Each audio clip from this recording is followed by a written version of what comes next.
Shalom, family. This is Deacon Aaron from the Gathering of Christ Church, New Jersey, here with another video for you all. This video captures a recent wilderness training where we learned what to do in the first 72 hours living in a wilderness scenario. The training itself, it was over 5 hours long, and it met us with many challenges. For one, it was pouring down raining in the first half of the training, right? So you would think that that would be enough to put like a damper on our overall experience, but no, it actually did the opposite. It was a great test for the body, working together joyfully under harsh conditions. It was a testament to the strength of the relationships that we've built. It was also great to see people leveraging their skills, education, experiences in a setting that differed vastly from the normal ways of life. And lastly, while learning new skills and gaining this valuable experience, we bonded even more, building greater memories. So on to the video. We wanted this video to not only capture a great experience, but also be a resource for learning. So at this point, we're looking forward to the next wilderness training, which will focus on sustainable living past 72 hours in a wilderness scenario. And that training, I believe, is going to be about 8 hours long. So can't wait for that. So family, get your mind right, your spirit in order, and have that bug out bag ready. Let's get it. Shalom.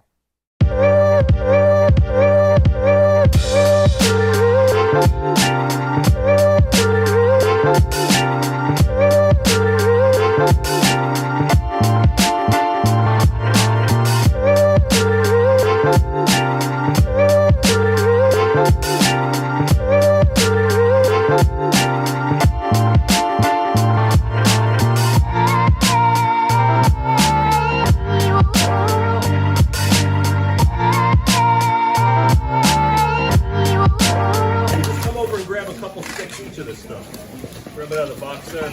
We need to open up this other box. We got another one here. A couple of them or one? Grab like 2 or 3 of them. You guys can keep them when we're done too. And then I'm going to pass around this. Just grab one piece out of here. They're a few inches long. Everybody circle around. Everybody circle around. He said one. Yeah, just grab one piece of string out of that hand pile. I have more here if we need them.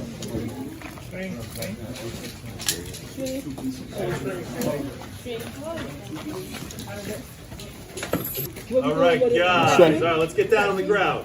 Can't stand up for this stuff. All right, we're going to talk about fire real bit. Who else need a string? So the wood here is fat wood. I'll talk to you guys about trying to find this stuff. This is from pine trees. You just smell it. It's soaked in sap. You can usually find this on parts of dead pine trees or fully dead pine trees.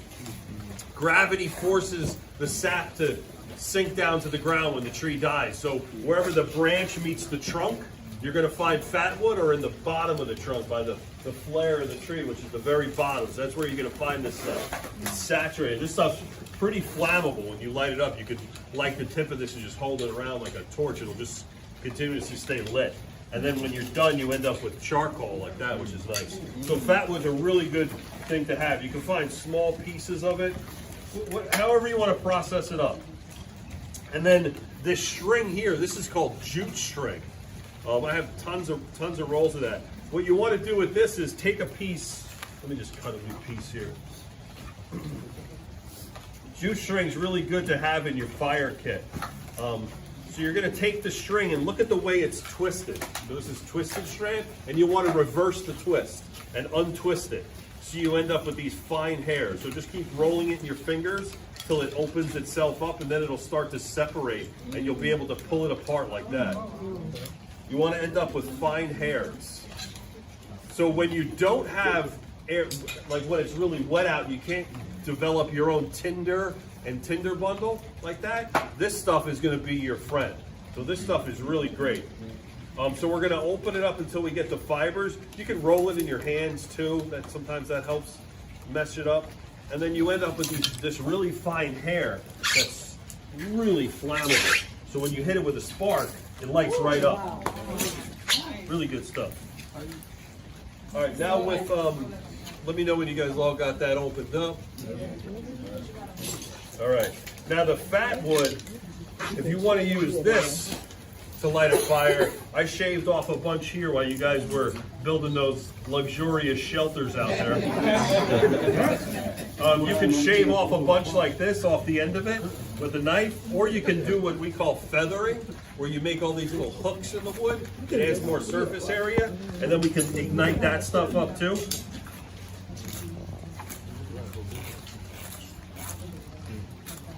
Once we get that lit, I just want to, I'm going to light this for the match so you guys can see what it looks like when it's fully lit.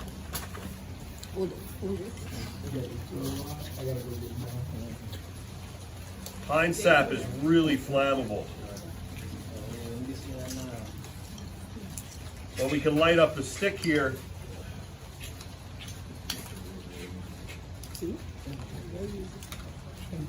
See it start to bubble. This stuff's really nice. So we're going to use that as part of our fire. So I have a bunch of flint and steels here. What we're going to do with these is you're going to put the ball out in front of you. We're going to try and ignite that up on fire here.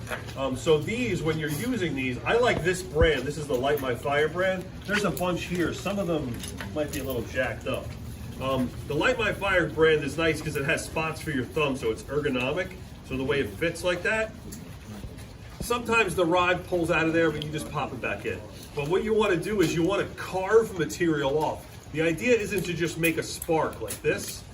You want to push this hand against this hand. So you want to carve material off so it lights up.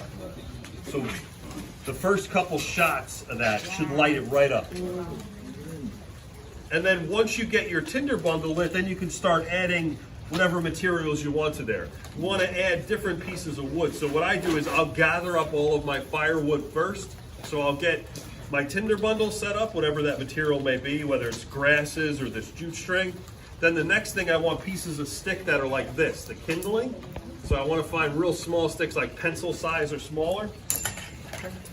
I want to make a small pile of those. Then my next one up, now I'm going to start getting my fuel wood. So I'm going to try and find wood that's like the size of fingers. Maybe little short lengths, and then log. So you want to have them all set up and ready to go. So once my tinder bundle is set, I can start putting kindling on there and getting a fire going. However I need to do that.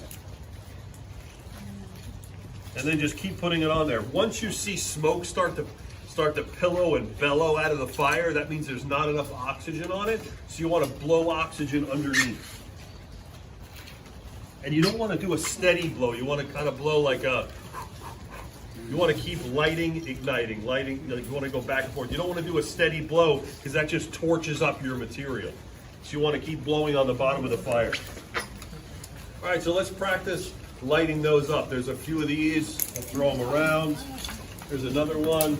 Kind of got to share these. I only have about a dozen or so of these. There's another one.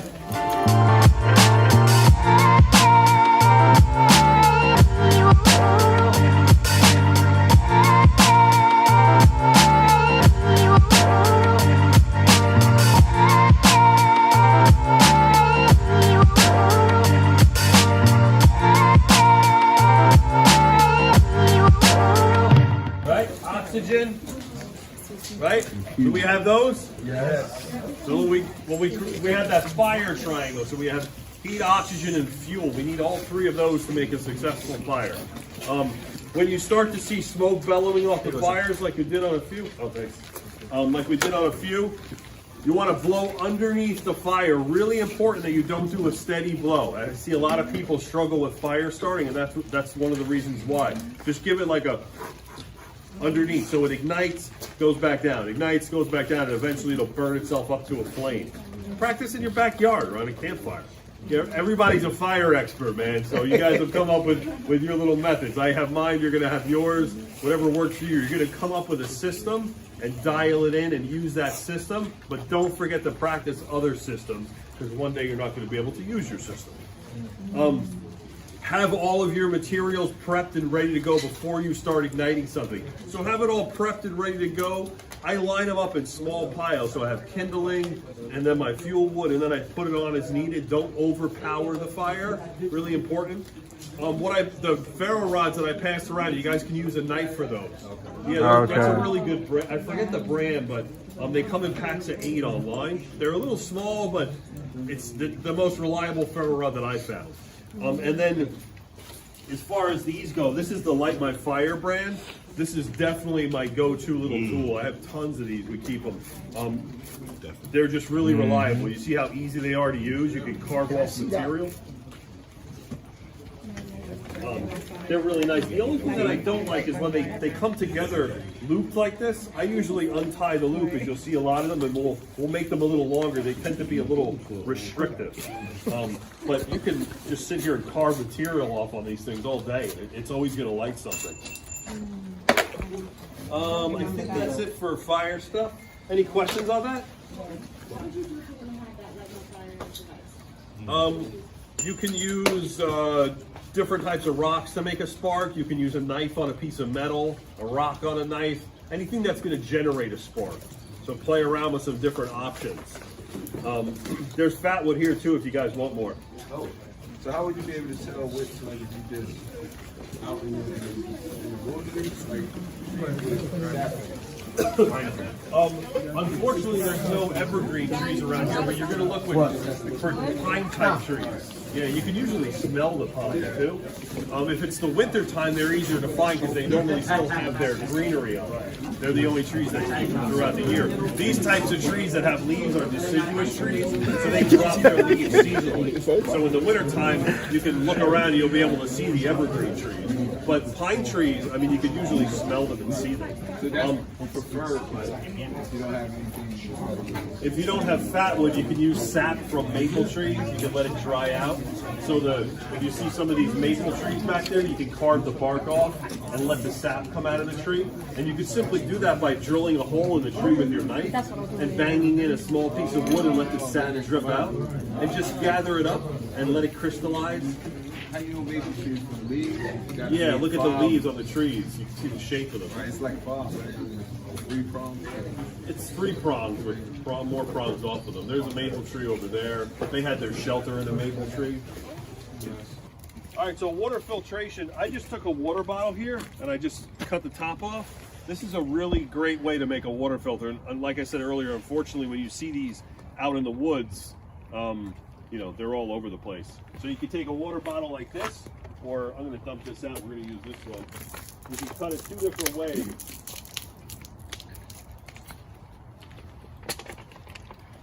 Give me 1 second here.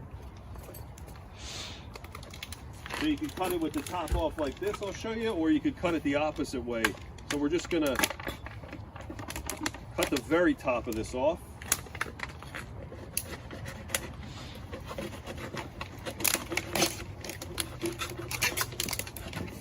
Probably do videos of this.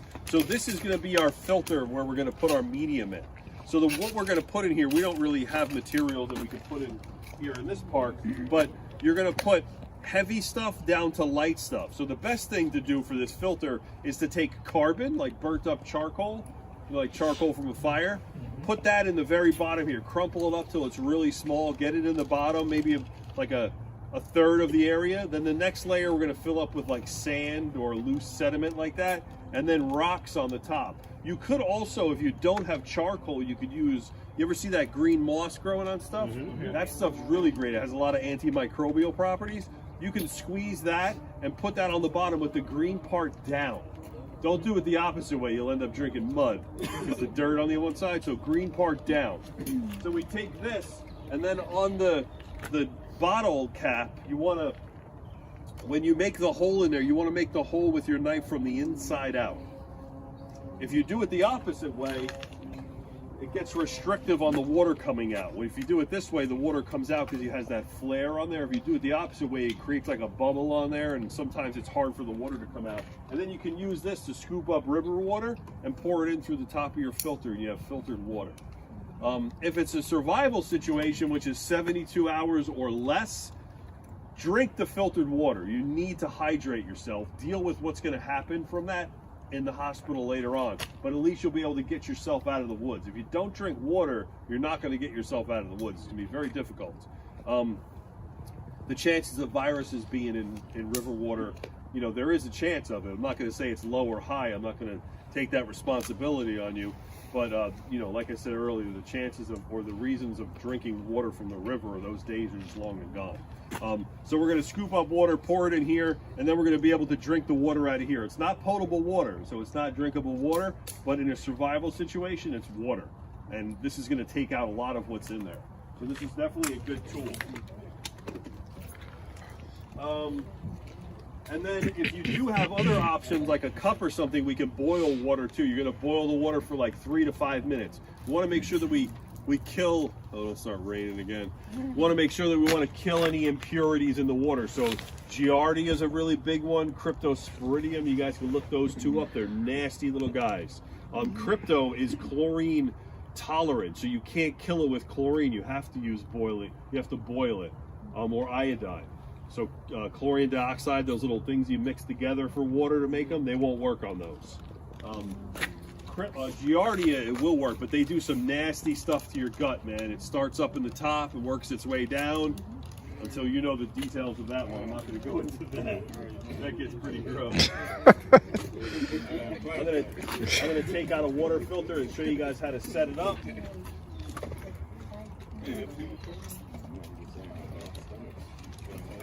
All right, so the filter that I showed you guys earlier, the MSR Mini Works, this is a really great thing to have in your pack. So I'll go through the little kit here with you. When you open it up, here's your standard filter. It comes with a polyvinyl tube. If something happens to this tube, you can just go to Home Depot and get air conditioning tubing. It's the same stuff. On the end here, the little float that hangs out here, I think is in the bag. Yeah, there it is.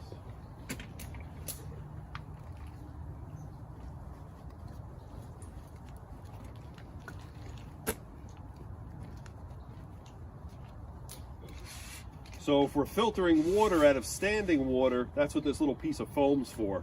You want to isolate standing water. There tends to be a lot of algae in. We don't want to filter algae. Algae and leaf residue are going to be killers for any of these commercialized filters. So we want to micro position this piece of foam here so this floats below the algae bloom. You don't want to get this up in the algae bloom. So whatever you got to do so it goes down. And then there's another piece of sponge that pops in here. So this will float and you'll be able to suck up water. The good thing about these is they'll pump water on the upstroke or the in and out stroke. So water constantly pumps out of here. And then we can screw this on to any wide mouth water bottle. All of the threads are normally the same on these. They're NPT, National Pipe Thread. So it fits on there just like that. It pumps in and out, in and out. Really nice setup. The good thing about this filter is any piece on here you can take apart in the field and deal with. So and it's made out of that same type of material that little personal survival kit's made out of, ABS. The cartridge that's in these is ceramic. This thing's stuck in there. There we go. Here's the cartridge that comes with it. You could buy these, they're like 40 bucks. They last a really, really long time. You can clean it with this little Scotch-Brite pad. Again, this is something you could buy in a plumbing supply. It's just a piece, you know, which you clean copper pipe with before you solder it. Clean off any residue on there. And then it has a small little tool. If the tool can fit over the ceramic cartridge, it needs to be changed. So it starts to look like an hourglass. But the water goes down through here, and then it gets pressed and pushed through. Really, really awesome water filter. And like I said, it was designed for the U.S. military and in the 90s, and they still use it to this day. The other filter that you can look up is called the MSR Guardian. That's one of the only micro filters on the market. There's a few filters that state that they're micro filters, but they're definitely not. You want to look and make sure that if it's a micro filter, that it goes below 0.03 microns. That's the number that it's going to filter down to. Giardia sometimes will stay in a cell form, and it'll get this like coating on it, kind of like an electrolyte, like a little like a ball inside of a ball. So the actual problem is in the middle, which is super small, and it has this shell that's larger. So sometimes some filters will catch it, but be real cognizant of that. Boiling is definitely your best bet. So if you could boil water, just boil it. You know, if you're on a backpacking trip with your buddies, you have plenty of time, you can gather water and start boiling it while you're setting up your tent and camp, and you'll be good to go from there. But the MSR Guardian is a little expensive. It's like $300. The Mini Works is like 80 bucks, 90 bucks. Depends on which one you get, the one or the two. They're both fairly similar. There's other filters on the market too. Katadyn makes great filters. You guys can check those out. Sawyer is really great. Sawyer's the company. It's really odd because Sawyer makes really great water filtration products, but then they make this stupid snake bite kit thing that you could suck like the snake venom out. Really bad idea. Don't mess around with any kind of snake venom stuff. But they do make great water filtration products. Really good stuff. Why is it a bad idea? To suck venom out? Yeah. Causes more harm than good. You can't suck venom out of the human body. It's physically impossible. Yeah, I think when there was a test done where it was like 0.15% from commercial suction devices, so it never actually pulled anything out. I have tried it before though. I had alcohol in my mouth. Sucking venom out? The snake bite. Yeah, it doesn't do any good. It causes more harm. There's so much bacteria in the human mouth that it makes the wound more infected than it would get infected, and you'll never be able to get the venom out of the person's body, no matter what their hydration level is. You know, the more hydrated they are, the quicker it's going to go through their body. I have a few different designs here, but they're all base plate compasses. So this is the base plate here, the clear part that you see through. It has various different increments for measuring routes on the map, in kilometers. Has a small magnifying glass so you can see small features on the map, which is a really great tool. It has your direction of travel arrow, which is that red arrow on the top, which we're going to use in a few minutes. And then it has this piece here, which is the bezel. That usually moves. Some of them glow in the dark, which is nice. And then it has your orienteering lines, which are inside. See those small red lines in there? Those are the ones that we're going to line up with a map. And then it has a small string. And then this is for a different class, but this has a small little tool. And there's a screw there you adjust for declination.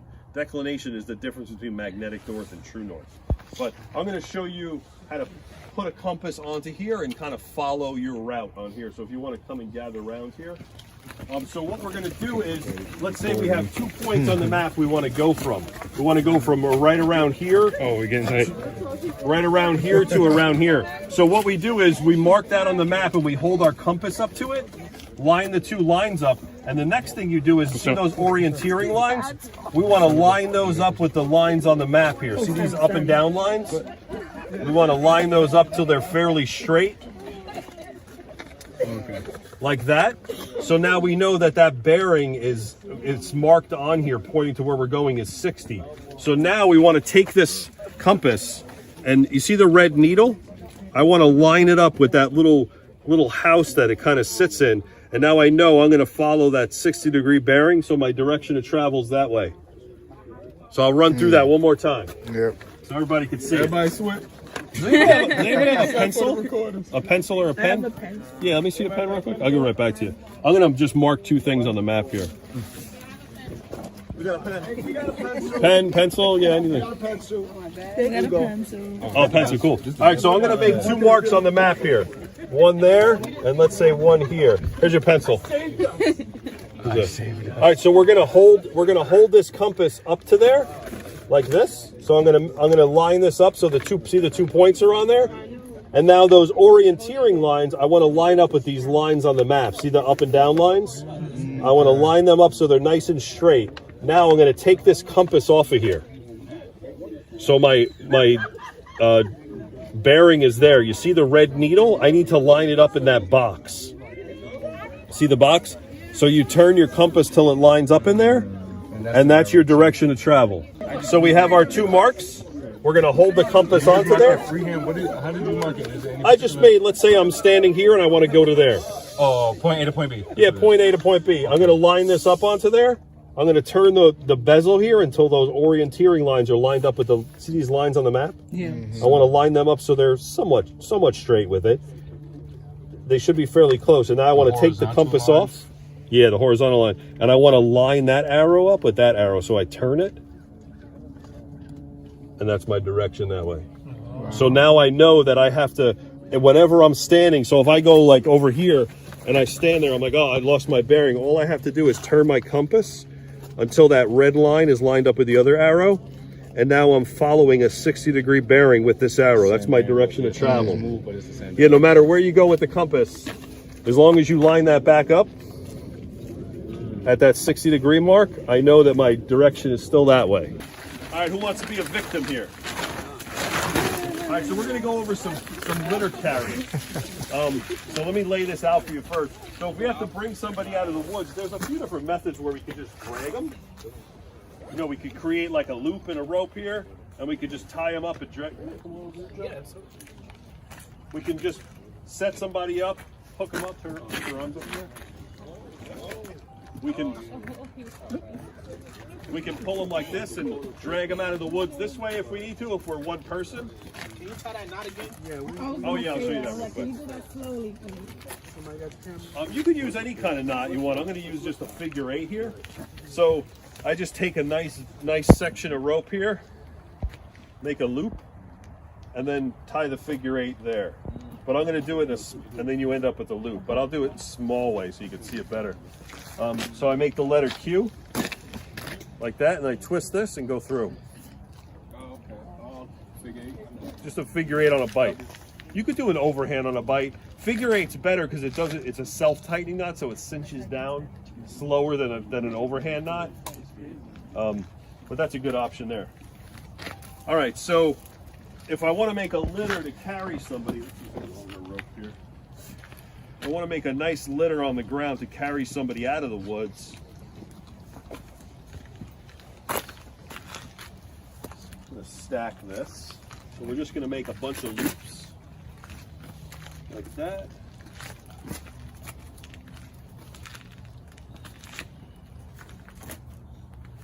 Probably about 30 inches to 3 feet wide. Make it about the length of whoever it is you're going to carry.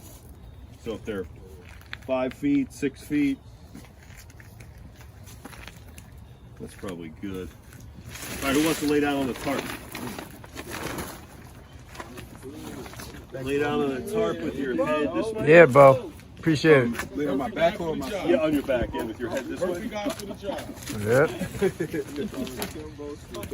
Now we're gonna take him. We're gonna wrap him up. Oh boy. Like a burrito. Yeah, exactly like a burrito. Burrito. That's what it is. A burrito. A burrito. A bean burrito. All right, so on the end here, I'm gonna just tie this off and leave some extra. We're gonna take these loops and just keep going through each other. Just keep weaving them. And then we'll leave him and run to the car. Put the bear spray on him. That's how y'all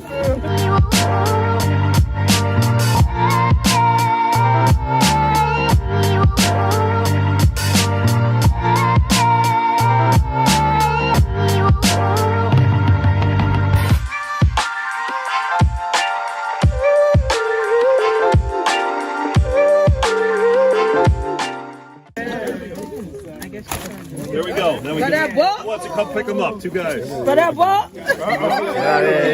Grab it from over. Hey, that heavy. Come on.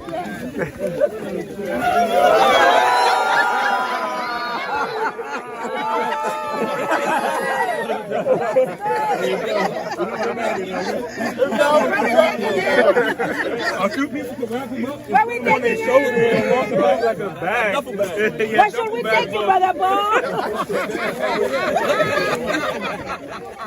All right, but we'll see you later. Leave him wrapped up. We'll see you later.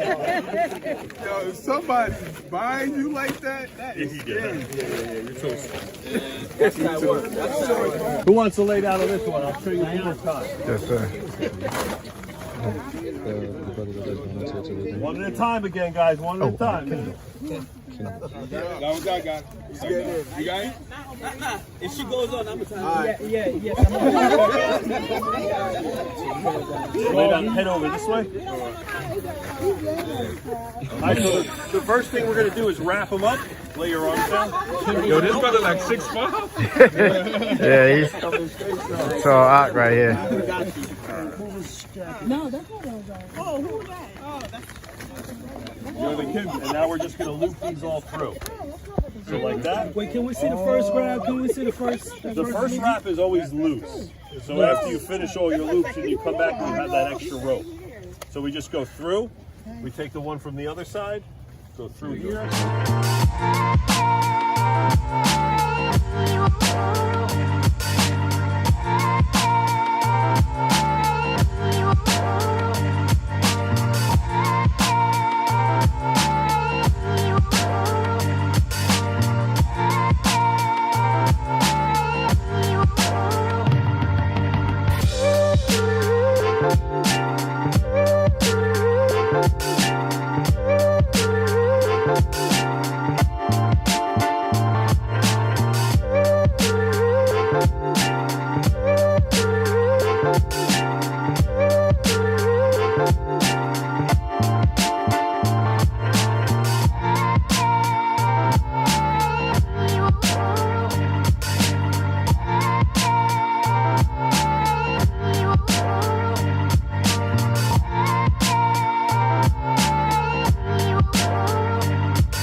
She's loose. She's loose. That was not good. Yeah, that, you can tell that was not tight. Yeah, it was. It was. It was so